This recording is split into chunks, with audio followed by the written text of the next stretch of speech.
नमस्कार दोस्तों, मैं डॉक्टर रवि कीर्ति एक बार फिर से आपका स्वागत करता हूँ आपके अपने पॉडकास्ट चैनल दिल की ज़मीन थेरेपी की मशीन में।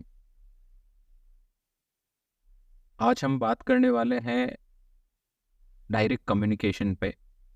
हम जो सीरीज़ कर रहे हैं ह्यूमन वेल बीइंग के ऊपर, उस सीरीज़ के कंटिन्यूएशन में, उसी के अगले क्रम में हमने आज एक टॉपिक सेलेक्ट किया है। वो है सीधा संवाद, डायरेक्ट कम्युनिकेशन। इस कम्युनिकेशन के पैटर्न से आपकी लाइफ में क्या-क्या चेंजेस हो सकते हैं, कहाँ ये फ़ायदा करता है, कहाँ ये नुकसान कर सकता है और क्या ये आपके रिश्तों में होना ज़रूरी है, चाहे वो प्रोफ़ेशनल हो, पर्सनल हो, इंटरपर्सनल हो। इसके क्या फ़ायदे हो सकते हैं, क्या नुकसान हो सकते हैं और क्यों इस पे बात होनी चाहिए। आज के पॉडकास्ट में हम ये बात करने वाले हैं। नमस्कार, सत श्री अकाल, आदाब। मैं डॉक्टर रवि कीर्ति आपका स्वागत करता हूँ। तो आज हम बात कर रहे हैं डायरेक्ट कम्युनिकेशन पे, सीधे संवाद पे। सीधा संवाद क्यों ज़रूरी है, उसके क्या फ़ायदे हैं, उस पे बात करते हैं। लेकिन उससे पहले जो एक ख़ास मुद्दा है कि क्या आप ये समझते हैं कि संवाद है क्या? ये कम्युनिकेशन है क्या? तो पहले मैं छोटा-सा इसका इंट्रोडक्शन दे देता हूँ आपको, पहचान करा देता हूँ कि एक कम्युनिकेशन का पैटर्न क्या हो सकता है, क्या कम्युनिकेशन कहलाता है या संप्रेषण या हम कहें तो संवाद क्या हो सकता है। तो कम्युनिकेशन की जब हम बात कर रहे हैं तो कम्युनिकेशन में 3 मेजर पॉइंट्स हैं। एक सेंडर होता है, एक रिसीवर होता है, एक मैसेज होता है। सेंडर जो प्रेषक है, भेजने वाला, रिसीवर जो प्राप्त करता है, प्राप्त करने वाला संदेश को। और संदेश जब भी भेजा जाता है किसी न किसी माध्यम से भेजा जाता है। हालाँकि उसके मोड्स और भी कुछ हो सकते हैं, जैसे नॉन वर्बल भी होते हैं, उसके थ्रू भी हम कम्युनिकेट कर सकते हैं। इसमें एक ख़ास बात जो मुझे याद आती है, वो जो मैंने कभी अपने टीचर्स से सीखी हैं, वो ये कि उन्होंने एक बहुत प्यारी बात बोली थी कि language isn't equals to the intelligence और विज़डम। भाषा जो है, वो सिर्फ़ माध्यम है, ज्ञान का स्रोत नहीं है। तो लैंग्वेज जो है वो आपको सिर्फ़ और सिर्फ़ फैसिलिटेट करती हैं कि आप अपने थॉट्स को, अपने विचारों को आगे सामने वाले व्यक्ति तक पहुंचा सकें, यदि वो भाषा को समझता है। वही भाषा जिसमें आप अपना कम्युनिकेशन कर रहे हैं, वही भाषा अगर वो समझता है, तो आपका कम्युनिकेशन का चैनल पूरा हो सकता है। अब जब हम मोड की बात कर रहे हैं, तो उसमें वर्बल मोड भी है, नॉन वर्बल मोड भी है। वर्बल में हमारी लैंग्वेज इस्तेमाल होगी, नेचुरल सी बात है। नॉन वर्बल की जब हम बात करते हैं तो एक्सप्रेशन, इमोशंस के थ्रू, जेस्चर, पोस्चर के थ्रू हम अपना मैसेज सामने वाले को फ़ील करवा सकते हैं, महसूस करवा सकते हैं। और बाकी रिटन अगर लिपिबद्ध है, लिखा हुआ है, तो उसमें भी एक भाषा और लिपि काम में आती हैं। जब हम बात करते हैं कि टेलीपैथी, उसमें भी कम्युनिकेशन होता है, तो ये बात बिल्कुल सही है कि एक पर्सन अपने थॉट प्रोसेस को ऐसे मेडिटेटिव फॉर्म के थ्रू दूसरे पर्सन तक या उसके दिमाग तक एक मैसेज के रूप में डिलीवर करवा देता है, सामने वाला पर्सन उसको फील कर पाता है, तो वो टेलीपैथी। तो इस तरीके से ये कम्युनिकेशन जो है, इसमें एक छोटा-सा बात जो ध्यान रखने वाली है, वो है फीडबैक। कम्युनिकेशन पूरा किस तरीके से होता है कि सेंडर ने मैसेज सेंड किया, रिसीवर ने रिसीव किया, रिसीवर ने उसका इंटरप्रिटेशन वही किया जो सेंडर चाहता था, जैसा वो एक्सप्लेन करना चाहता था या समझाना चाहता था। ये फीडबैक जब एक सेंडर को रिसीव हो जाता है कि हाँ, जो मैंने मैसेज दिया है उसने वही इसको समझा है, ठीक है? तो इस तरीके से कम्युनिकेशन पूरा हो जाता है। ठीक है, जैसे मान लीजिए मैं एक ऐसे पर्सन को बता रहा हूँ जिसका जनरली काम जो है वो 24 आवर वाले सिस्टम में होता है, तो उनकी जो घड़ियाँ चलती हैं, उनकी जो क्लॉक्स चलती हैं, वो 24 आवर्स के हिसाब से चलती हैं।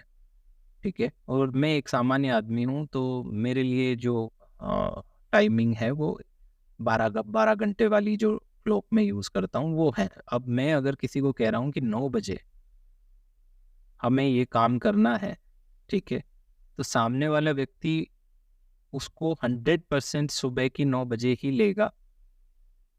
जबकि हो सकता है कि मुझे जब ये कहा जाए तो मैं उसको इवनिंग 9 भी ले सकता हूँ, मॉर्निंग 9 भी ले सकता हूँ। ठीक है, तो अब ये हो गया कम्युनिकेशन की बात कि कम्युनिकेशन में इस तरीके से कभी-कभार गैप्स भी डेवलप हो जाते हैं। ठीक है, इसलिए फीडबैक ज़रूरी है कि एक पर्सन जिसने मैसेज सेंड किया है, सामने वाले ने रिसीव किया है, रिसीवर ने, तो वो फीडबैक देके ये बता सकता है कि उसने उसका इंटरप्रिटेशन कैसा किया है, वही किया है।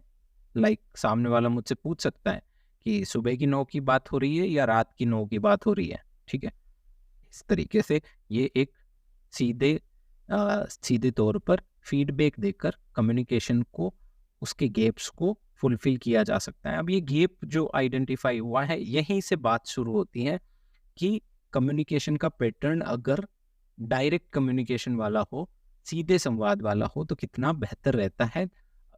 कई बार होता है ना कि जैसे सोशल, खास तौर से अगर देखा जाए तो सोशल जो सेटअप्स हैं उसमें इस तरीके का होता है कि मैसेज डायरेक्ट शेयर नहीं होते हैं, इनडायरेक्ट मेथड से थर्ड पर्सन को यूज़ करते हुए।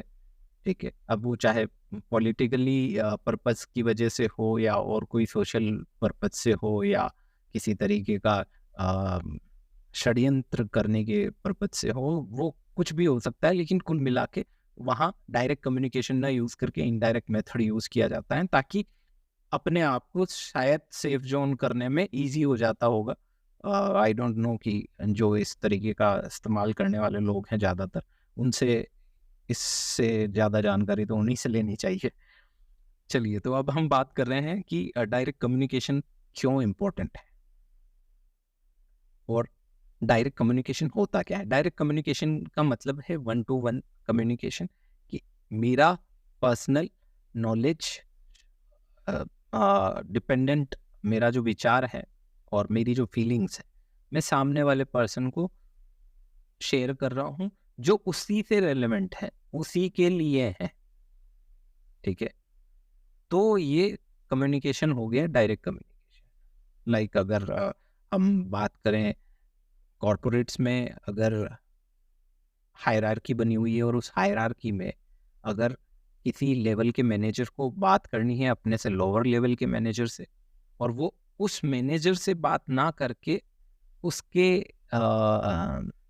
लीनियर कोई और मैनेजर है उसको ये इन्फॉर्म करता है कि उसको बोल देना कि वो इस तरीके से ना करे, ऐसा काम कर ले तो ज़्यादा बेटर रहेगा, उसकी पोजीशन सिक्योर रहेगी, नहीं तो इनसिक्योरिटी डेवलप हो सकती है उसके लिए। तो काइंड ऑफ उसको ये अलर्ट मैसेज भी अगर डिलीवर करना है तो इसमें थर्ड पर्सन का यूज़ ना करके उसको डायरेक्ट कम्युनिकेशन में लिया जा सकता है। यही लगभग ऐसा ही कुछ अगर देखा जाए तो घर परिवारों में भी होता है। ठीक है ना, जैसे एडोलसेंट पीरियड में बच्चे फादर के साथ में थोड़ा सा डिसकनेक्टेड हो जाते हैं, मदर के साथ तो मैक्सिमम का फिर भी कनेक्टेड रहते हैं। तो मदर के साथ बात करते टाइम वो अक्सर ऐसी शिकायत करते देखे गए हैं कि मम्मी आप पापा को समझा लो, वो इस तरीके से ना करें, मेरे से ऐसे बात ना करें, मेरे से सवाल ना पूछें। तो ये क्या है, ये है थर्ड पर्सन का इस्तेमाल करते हुए डायरेक्ट दो लोगों का इशू है, उस पे उन दो लोगों का डायरेक्ट कम्युनिकेशन नहीं हो रहा है और इसकी वजह से गैप्स रहते ही हैं। तो ये कम्युनिकेशन गैप्स ना रहे, उसके लिए तो इम्पोर्टेंस की जब हम बात करते हैं तो बात आ जाती है कि डायरेक्ट कम्युनिकेशन जो है वो आपको एक तो सबसे सीधे तौर पे सामने वाले पर्सन से कनेक्ट करता है। मिसअंडरस्टैंडिंग होने का या कम्युनिकेशन गैप रह जाने के चांसेस को रिड्यूस कर देता है, और इससे एफिशिएंसी इंक्रीज होती है, क्लियरिटी आती है। क्लियरिटी आएगी तो डेफिनेटली पर्सन वही काम करेगा जो उससे एक्सपेक्टेड है। उस मैसेज का इम्पेक्ट वही होना चाहिए जो साइंटिफिकली होता है। किसी भी पर्सन पे सेम मैसेज का इम्पेक्ट होना चाहिए, वैसा ही होगा, क्योंकि उसमें अब गैप्स नहीं रह गए हैं, उसमें मिसअंडरस्टैंडिंग के चांसेस नहीं रह गए हैं। इसलिए तो इस तरीके से आप देख सकते हैं कि कुछ स्ट्रेट फॉरवर्ड लोग होते हैं जो सीधा कम्युनिकेट कर देते हैं। अब उसके कभी कभार कुछ नुकसान भी हैं, और कहीं कहीं कुछ कुछ पोजीशंस में ऐसी प्रॉब्लम होती है। जैसे लोअर हायरार्की से हायर लेवल में अगर किसी को कम्युनिकेट करना है और वो स्ट्रेट फॉरवर्ड कम्युनिकेट करता है, तो उसके कुछ कॉन्सिक्वेंसेस डिफरेंट होते हैं। ठीक है, वहाँ पर कुछ डेकोर और मेंटेन करना होता है, उनको अपना थोड़ा सा डेकोरम मेंटेन करके रखना भी चाहिए, जरूरी भी है। हायरार्की है तो जरूरी भी होगा। लेकिन डायरेक्ट कम्युनिकेशन में अगर लैंग्वेज और लैंग्वेज के साथ एटिकेट्स मिला दिए जाए, मैनर मिला दिया जाए, तो आई थिंक कि उसमें भी डायरेक्ट कम्युनिकेशन होना चाहिए। और वैसे भी अच्छे कॉर्पोरेट्स में तो और अच्छी फैमिलीज में ओपन डोर पॉलिसी यूज की जाती है कि भाई किसी को भी प्रॉब्लम है वो डायरेक्टली आके बात कर सकता है। ठीक है, तो अब हम बात कर रहे हैं कि अगर सीधे संवाद की हम समस्याएं क्या हो सकती है, उससे क्या तकलीफें पैदा हो सकती हैं, उस पर बात करें तो क्लैरिटी जो है ये डेवलप करने के चक्कर में कई बार पर्सन थोड़ा सा हार्ड हो जाता है। हार्ड होने का मतलब है हर्ष हो जाता है, थोड़ा सा कठोर वो सुनाई देता है कि उसने इस तरीके से कहा। तो सामने वाले व्यक्ति को कभी कभार ऐसा महसूस हो सकता है कि उसने शायद मेरी पोजीशन, मेरी इमोशंस की रेस्पेक्ट नहीं की है। ठीक है, या उसने मुझे नहीं समझा है, उसने सिर्फ अपनी तरफ से अपना आइडिया थोप दिया है, या अपना जो डिजायर था वो मुझ पे थोप दिया है। तो ऐसा होता है जब हम बात कर रहे हैं कि डायरेक्ट कम्युनिकेट करना है। डायरेक्ट कम्युनिकेट करने वाले पर्सन को कई बार इतना वक्त नहीं मिल पाता कि वो अपना बैकग्राउंड, जो उस मैसेज से रिलेटेड बैकग्राउंड है, वो जो बात कहने वाला है, उसको इतना एक्सप्लेन कर पाए।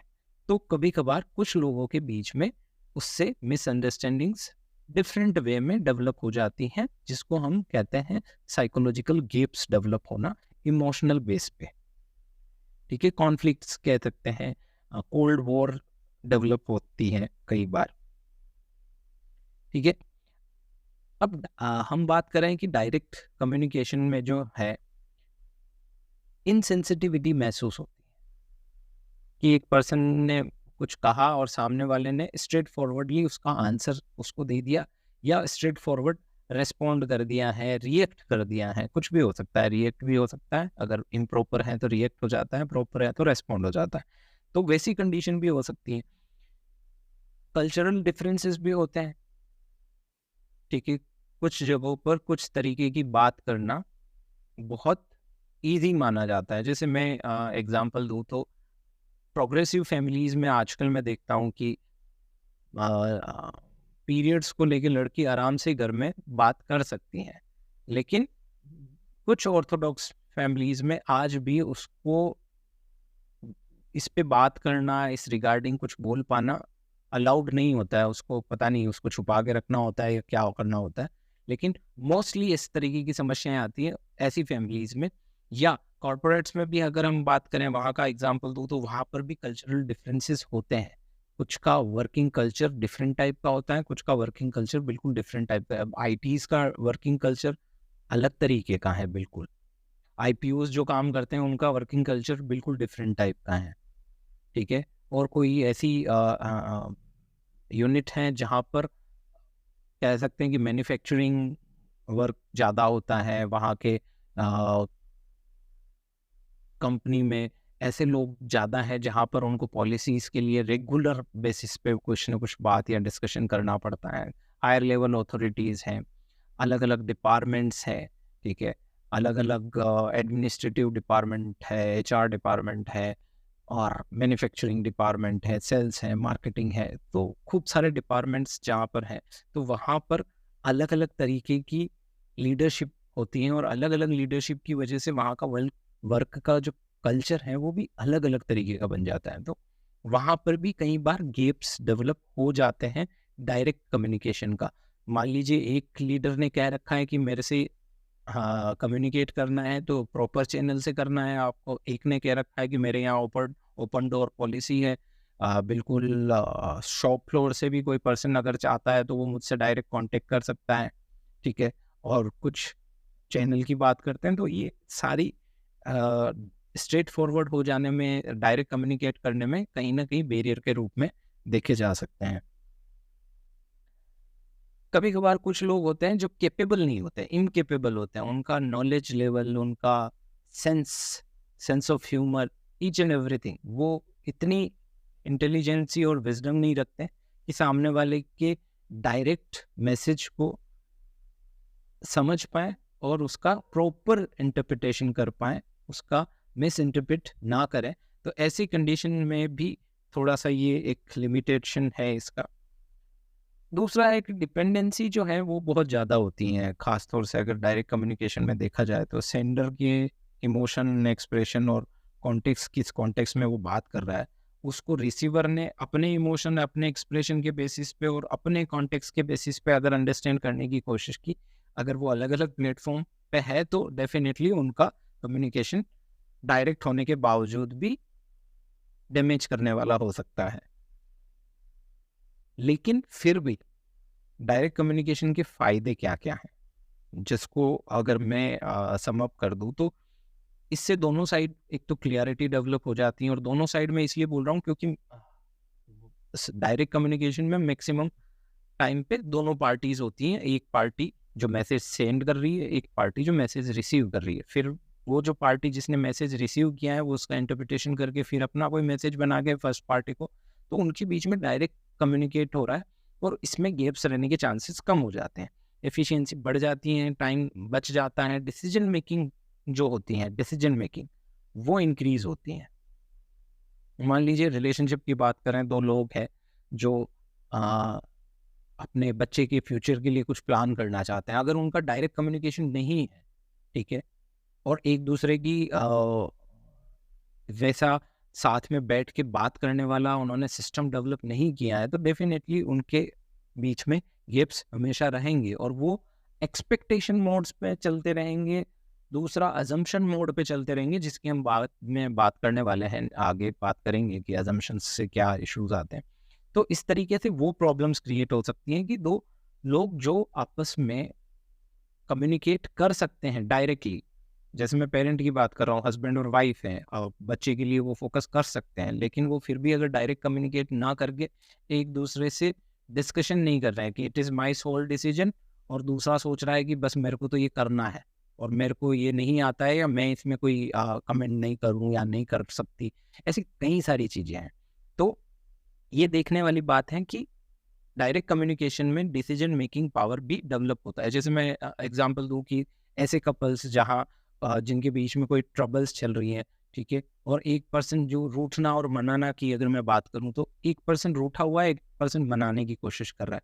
तो जो मनाने वाला पर्सन है, अगर उसका डायरेक्ट कम्युनिकेशन उससे स्टेब्लिश नहीं हो पा रहा है, नाराजगी की वजह से सामने वाला पर्सन रेस्पॉन्ड नहीं कर रहा है, ठीक है, कि मैं क्यों नाराज हूँ, क्या रीज़न है, क्या गलती है, क्या मिस्टेक्स है जो सुधारी जा सकती हैं, क्या उस पर्सन को सुना जाना चाहिए जिसकी गलती को सामने वाले ने गलत मान लिया है। हो सकता है जैसे मान लीजिए कोई मिलने वाला था और वो देरी से आया एक पर्सन, तो दूसरा पर्सन नाराज होगा, लाजमी सी बात है, नेचुरल है, होगा।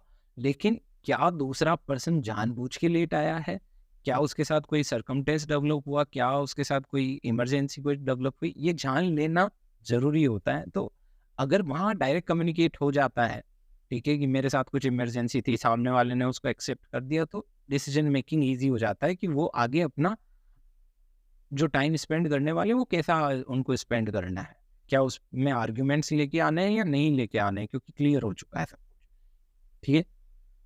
इसके आगे हम बात कर रहे हैं कि इससे ट्रस्ट और ऑनेस्टी डेवलप होती है। जब डायरेक्ट कम्युनिकेशन होता है किसी भी पर्सन में, मैंने कहा सामने वाले पर्सन को, सामने वाले पर्सन ने उसको एक्सेप्ट किया या रिजेक्ट किया उस बात को, मेरे थॉट को या मेरे कमांड को।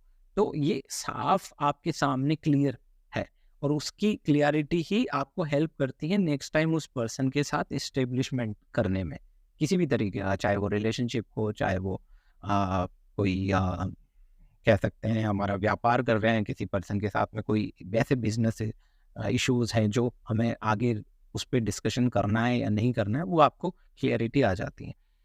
इससे रिलेशनशिप भी इम्प्रूव होते हैं, ट्रस्ट वर्दी पर्सन बन जाता है, वो आपको आंसर हाँ या ना क्लियर बोलता है, तो इससे ट्रस्ट बिल्डअप होता है। ट्रस्ट बिल्डअप होता है तो आप उस पर्सन के साथ ज़्यादा से ज़्यादा डील करना चाहोगे फ्यूचर में भी।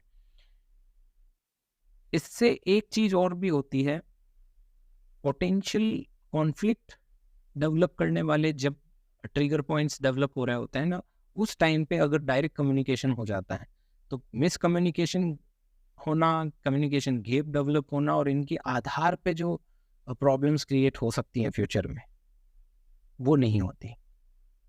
तो ये इतने सारे फायदे हैं डायरेक्ट कम्युनिकेशन के।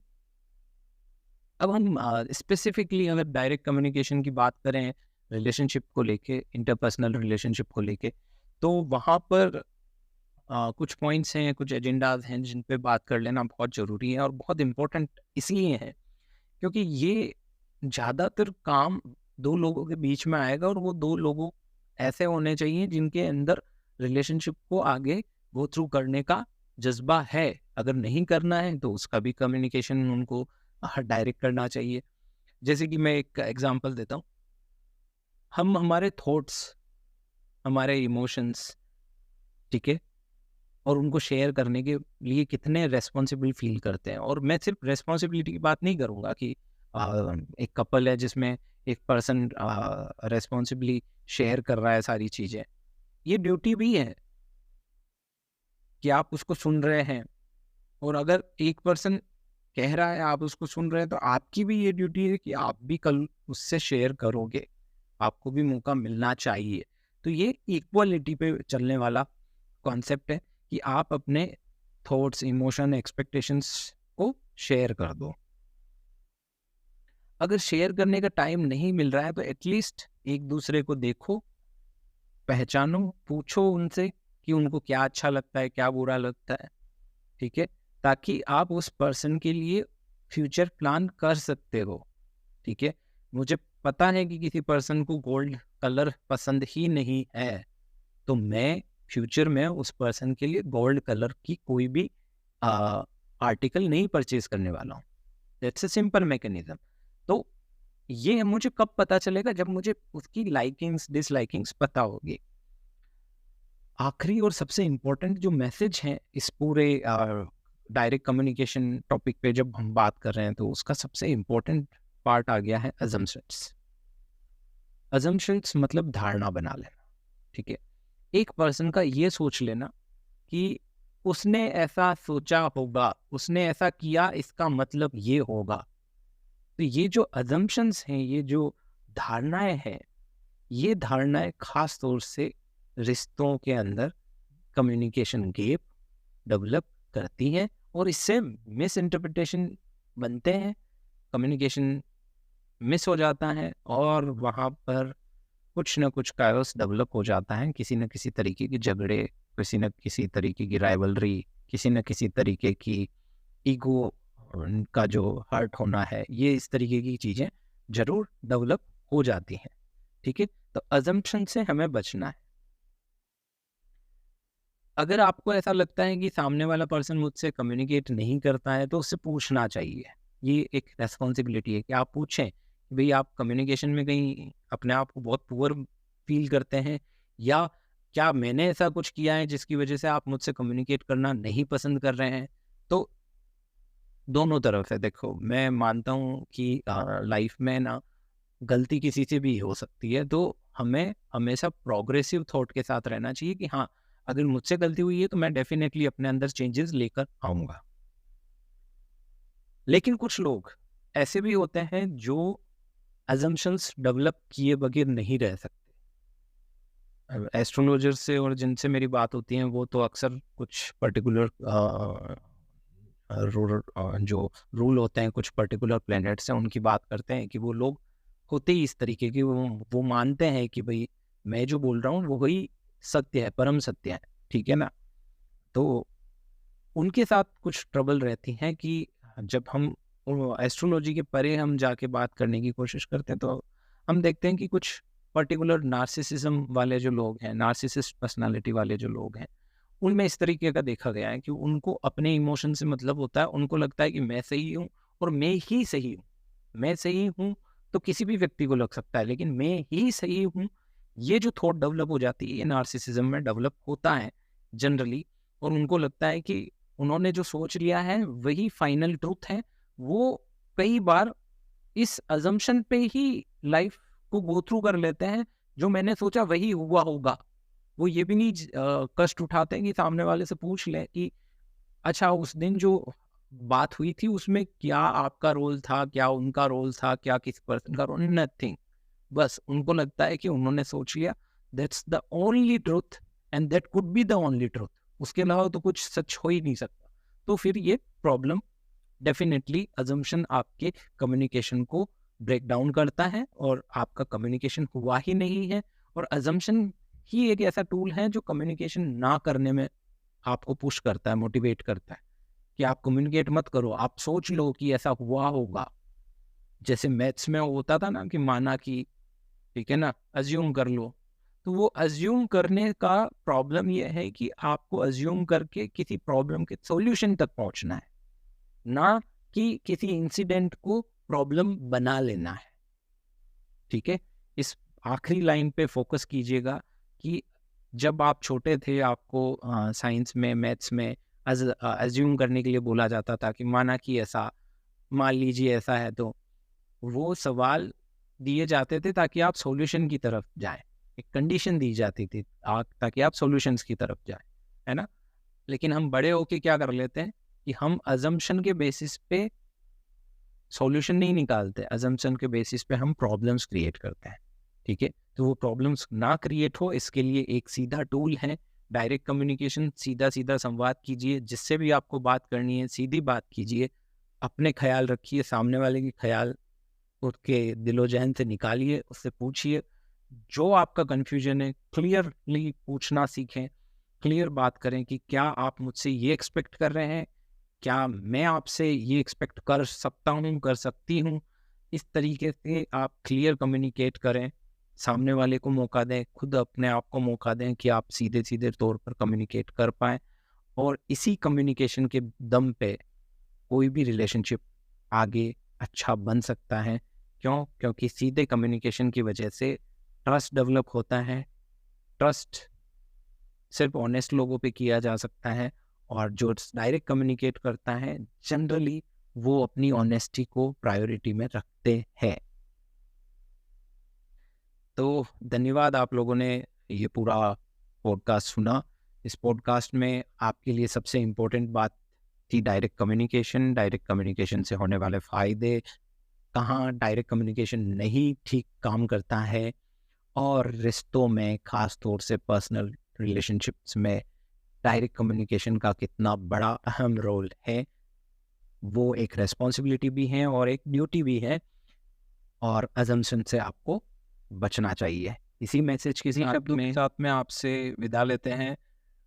एक रिक्वेस्ट है आपसे कि अगर आपको लगता है कि कम्युनिकेशन से रिलेटेड ये जानकारी और भी लोगों को मदद कर पाएगी, और भी रिश्तों को बेहतर बना पाएगी, और भी इंसान में बदलाव ला पाएगी, तो कोशिश कीजिए इसको अपने परिवार, अपने दोस्तों, अपने रिश्तेदारों, अपने कलीग्स को शेयर करें और ज़्यादा से ज़्यादा अवेयरनेस फैलाएं, ताकि आपके लिए आपके आसपास के लोग समझ पाए कि आपके लिए डायरेक्ट कम्युनिकेशन एक बहुत इम्पोर्टेंट चीज़ है जिसको आप इम्पोर्टेंस देते हैं। तो शायद आपके साथ लोग डायरेक्ट कम्युनिकेशन करना स्टार्ट करेंगे। शुक्रिया सुनने के लिए, शेयर करने के लिए।